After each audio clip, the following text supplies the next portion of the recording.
आणि यानंतरची एक breaking news आपण पाहणार आहोत ती म्हणजे मंगेशकर कुटुंब लुटारूंची टोळी असल्याचा अत्यंत गंभीर आरोप विजय वडेट्टीवार यांनी केलेला आहे। दान केल्याचं कधी कोणी पाहिलंय का असा सवाल त्यांनी विचारलाय। केवळ गाणं चांगलं म्हटलं म्हणून त्यांचा उदो केला। गरिबांचं शोषण करणाऱ्यांना साथ देऊ नये। खिल्लारेंनी दवाखान्यासाठी जमीन दिली त्यांनाही सोडलं नाही। दीनानाथ मंगेशकर रुग्णालयावर कडक कारवाई व्हावी अशी अनेक वक्तव्य वडेट्टीवार यांनी केलेली आहेत।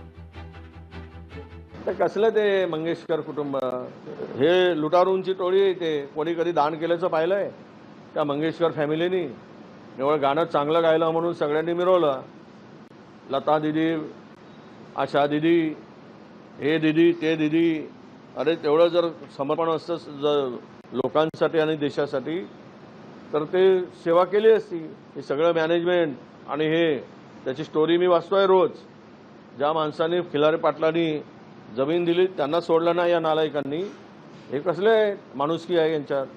हे तर माणुसकीला कलंक असलेले कुटुंब आहे असं मी मानतो। गरिबाची लूट करून गरिबाचं शोषण करणारं जर हॉस्पिटल असेल तर एक कलंक आहे आणि यामुळे याला कोणी साथ देऊ नये। यांच्यावर कडक कारवाई झाली पाहिजे।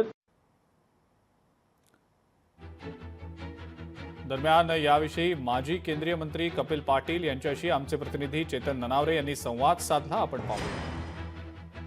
दीनानाथ मंगेशकर रुग्णालयावर टीका करताना माजी विरोधी पक्षनेते आणि काँग्रेसचे नेते विजय वडेट्टीवार यांनी भारतरत्न लता मंगेशकरांविरोधात सुद्धा टीका केलेली आहे। आपल्यासोबत बातचीत करण्यासाठी माजी केंद्रीय मंत्री आहेत कपिल पाटील। सर, काय सांगाल, लता मंगेशकर असतील किंवा लता दिदी असतील यांच्या कुटुंबांसंदर्भात एक वादग्रस्त वक्तव्य वडेट्टीवार करतायत की हे सगळं कुटुंब आहे ते फ्रॉड आहे म्हणून। लता मंगेशकर सारख्या ज्ञानसम्राज्ञीला भारतरत्न असलेल्या आपल्या दिदींना त्यांच्या कुटुंबियांना अशा प्रकारे वक्तव्य करून जनतेच्या समोर स्वतःच्या अकलेचे तारे तोडणाऱ्या लोकांचा निश्चितपणाने निषेध केला पाहिजे। लता मंगेशकर यांना भारतरत्न का दिला गेला की त्यांची उपलब्धीच एवढी मोठी आहे या देशासाठी।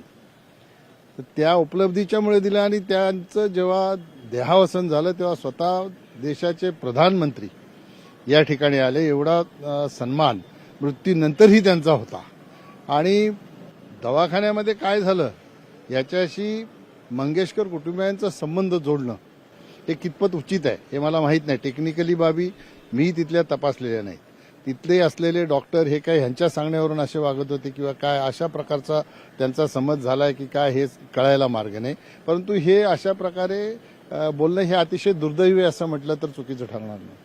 धन्यवाद आमच्याशी बातचीत केल्याबद्दल होते कपिल पाटील। त्यामुळे आता विजय वडेट्टीवार यांच्या वक्तव्यामुळे नवा वाद उफाळून येण्याची दाट शक्यता आहे। कॅमेरामन निकेश मोरेसह मी चेतन ननावरे, मुंबई। लोकशाही मराठी ऐका, पहा, जागरूक रहा।